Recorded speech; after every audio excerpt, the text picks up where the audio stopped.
Hello everyone, welcome to today's class. Today I'm going to be talking about the common misused words in English language. These are words that are commonly misused mostly by native speakers, or English speakers. And today I'm going to address them and possibly explain one or two reasons these are misused in English language by most native English speakers. I have the first one, your and you are. I have seen a whole lot of write-ups where native English speakers especially use your in place of you are. Not as a contraction, but to mean you are. Now, your is a possessive pronoun, which means it belongs to you. It's yours. Is your mom's pencil. So your is a possessive pronoun. And you are is just a normal standard English grammar or phrase, which means you are. You are this, you are that, you are whatever. And the contraction of you are is simply written in this form. You are. It's never your. This is always wrong. And I have seen a lot of English users write this in place of this. This is quite incorrect. Now the second one, could off. Could off, again, I have seen a lot of native English speakers use this could off to mean could have. Could have. Could have is a past model tense, which is referring to something that should have happened or might have happened or could have happened that did not happen. Something that is supposed to happen but didn't happen, or something that is expected to happen but it happened in another form. So English users usually use could have to refer to a past event, to narrate or to express that it didn't happen as they thought or as they wished that it could or would have happened. It is never could have. We have something similar to this. It is kind of. And this has no relation, is not synonymous to could have. Kind of is when you are referring to something that is similar to something. Is that clear? It is never synonymous with could have. Another one is complement and complement. Most English users also mismatch, misspell, and misuse these two words.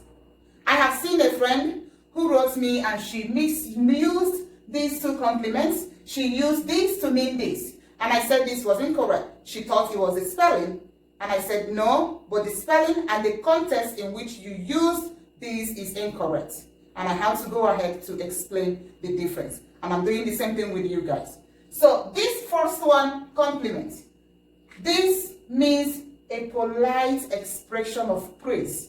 When you are giving a polite praise to someone over something that happened, usually positive things.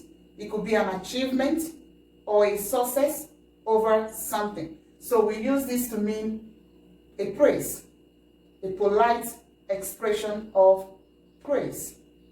And this compliment means to make up. For example, to compliment something, to make something perfect by bringing in something to it.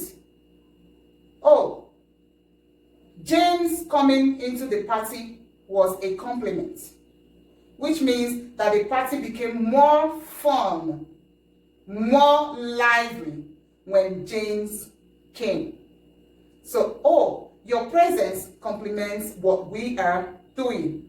Your presence adds value to what we are doing. Bringing something into something to make it perfect. Is that clear? I hope you don't make that mistake again, okay?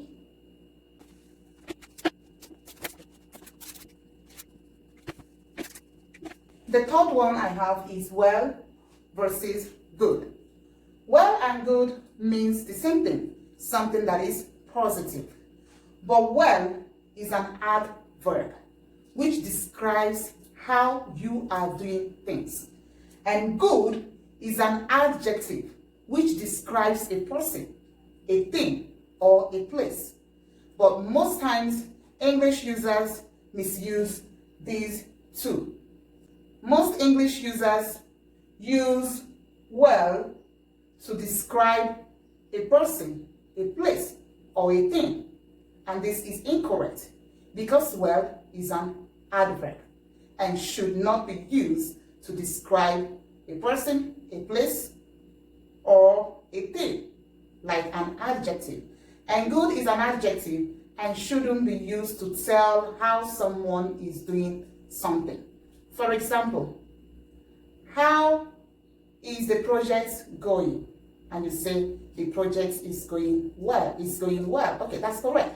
When you say the project is going good, that's incorrect because you're using an adjective in place of an adverb. Is that clear? Do I need to rephrase? Good. Irregardless. This word or this vocabulary, I have gotten into argument with a teacher friend of mine. I heard her say irregardless. And I said, what do you mean by irregardless? And she said, irregardless? She meant to say regardless. And I said, regardless. Regardless. That is to mean without consideration of. Is this what you meant? And she said, yes. You can say irregardless. That's the same. And I was like, man, I know there are a whole lot of things that Americans say differently from the way I say them, and they still mean the same thing. But this, I am definitely not sure. And she was like, babe, I lived in America all my life. There's nothing about English that I do not know. I went to America when I was a little kid. My mom took me there, and I lived there all my life. Because we were somewhere in Latin America, and we were both working in the same school as English teachers, and that happened. And I was still very confused and skeptical. And I left and I told her, this I know for sure is not correct. But I don't argue blindly. I'm going to find out. So the correct, very correct way is still regardless. Because there is no such thing as this word. Irregardless does not exist. It does not exist. Clear? I don't know if you're going to see this video wherever you are, but I didn't mention your name though. Okay, let's go to the next one. Inflammable versus flammable. People misuse inflammable when they mean something that is not flammable. Now, inflammable and flammable have the same meaning. They are synonymous. They are not opposite. Most English users use inflammable and flammable as word and opposite or as antonyms. Inflammable is not, never the antonym of flammable. Is not the opposite of flammable. They are synonymous. They are similar. Inflammable, which means something that can easily catch fire.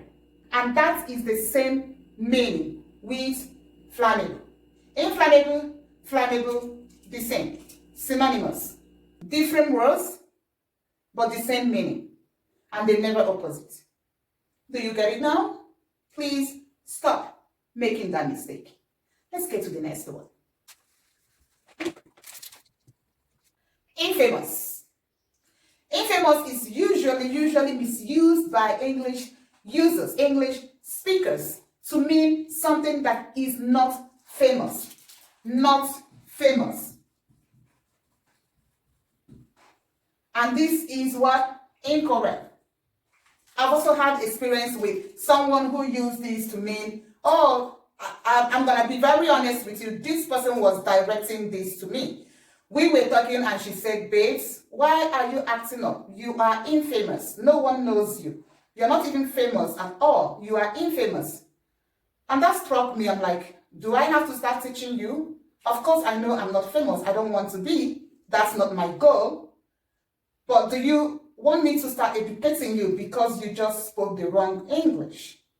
She was like, what do you mean? No, I don't mean to say that to hurt your feelings. I'm just telling you a reality. Yeah, it's a reality. I know, I accept that. I mean, it's very okay. I don't want to be like I told you. But then, do you want me to educate you? That's what I do. I will be very glad to educate you because infamous is wrongly used in this context.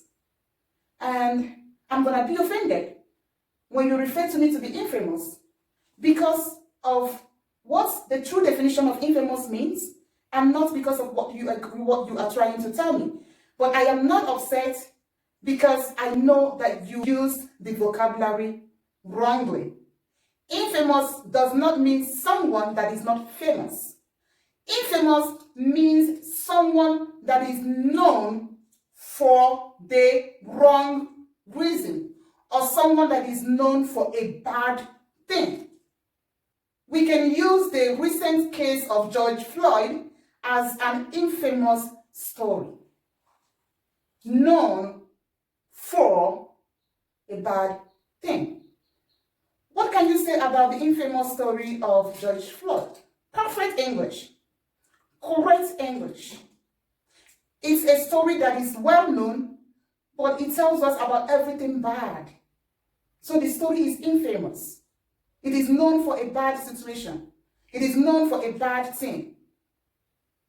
Do you get it now? Do you get it now? So the next time you're using infamous to describe someone who is doing one thing or the other in order to come out to the public, you are using a very harsh and insulting word on the person. You are referring the person to something bad. You are connecting this person to something bad. So you may have to be very careful next time when you're using this word infamous. Because what it means is known for a wrong thing. Someone who is a non-criminal can be said to be infamous. We can say that infamous criminal. Because this person is known for a criminal activity. Okay?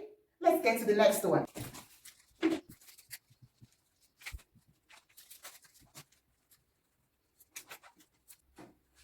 Whether and whether. Now, most English users often misspell these two words. They often mismatch them. Now, we all know what these two means quite correctly. But then often we misspell them. When we mean to spell this, we spell this. And when we mean to spell this, we spell this other one. So what is the difference? This is the expression of doubt. So we use this whether when we're expressing a doubt or preference over something. And this, of course, is the condition of the atmosphere. This is the condition of the atmosphere. So this is the one that we say when we're referring to the condition of the atmosphere. How is the weather today? Is it sunny? Is it raining? Snowy? Is it cold? Is it hot? Windy? So this is the weather that we mean. And when we want to say, I want to know whether you are coming or not. So when you are expressing a doubt or when you want to compare two things, you can use this whether. Now note the spelling, okay? Note the spelling. They end in the same letters, but once you see H after W in the first one, once you see H, you know this is referring to the whether you are this or whether you are this, okay? Okay?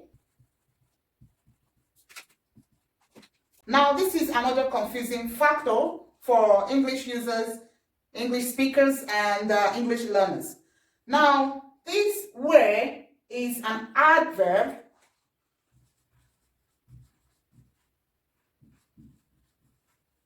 So this verb is an adverb, and this has something to do with positioning. So when you hear where, it is asking for the position of something. It's one of the 5 W's that we usually use in questioning. So when you hear where, the next thing you're going to hear is going to be connected to position or positioning. For example, where is my phone?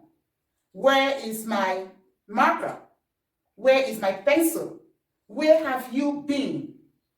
Where is the place? So this where with a H has something to do with position.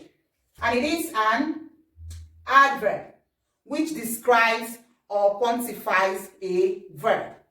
Okay? So this is an adverb and it quantifies, describes, or helps the verb.